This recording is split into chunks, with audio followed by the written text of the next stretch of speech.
I just want to show you what I tell my podcast guests about Audacity. And first I tell them, I am not a technical expert.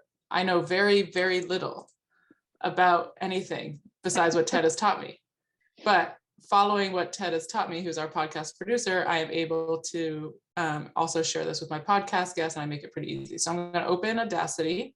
If you haven't already downloaded it, you can just download it. It's open source and free. Sometimes my guests have not actually downloaded it yet. It's happened a few times.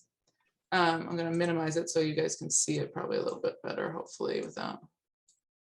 Can you see Audacity for me? Yep, looks good. All right. So key things. On my Audacity, this is the key thing. Mono versus stereo recording. One of those things that Ted explained to me is actually pretty straightforward. Stereo means that you're taking all of the sound from everywhere, and we want to only hear your voice and minimize background noise, so that's mono. The next thing I do when I'm with kind of getting set up for the day is that even though I use this awesome mic that I got, I still click to monitor my sound. Ideally, when you're looking at this, you say click to start monitoring. I can unmonitor, so click to start monitoring. And I want my sound to fall within about -12 to -6. I don't know what those numbers mean.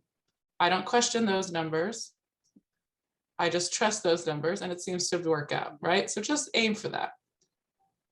Next thing what I do is I just have people start recording, because it's kind of nice to see as I'm talking, oh, okay, it's recording.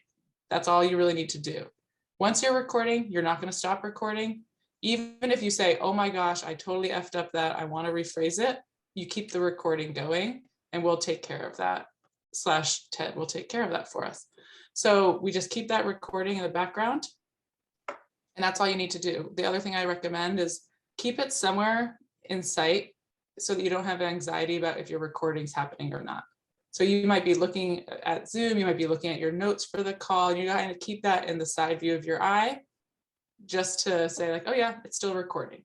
I've never had an issue with it stop recording, but it can reduce a little bit of that anxiety, and then it's just something you corner. I usually will minimize it small just so I can see those blue lines going, and it makes me feel like, okay, we're recording.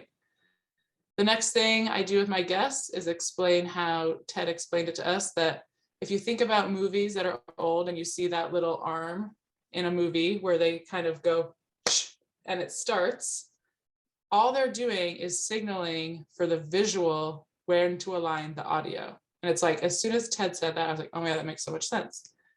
What you see when I clap is a major spike in my audio. You should be able to see that on my screen. So what you're going to do with your guests is not look at each other, because the video is often delayed, and you say 1, 2, 3, clap. And that is where your audio aligns. That's where that signals to our producer when the actual conversation starts. And it's kind of a darling little moment where it already adds some levity to the conversation. At the end of your podcast recording, easy, you push stop, go to file, you want to export that file, export it as WAV, save it as your name, and then the date, just so that Ted knows how to align those.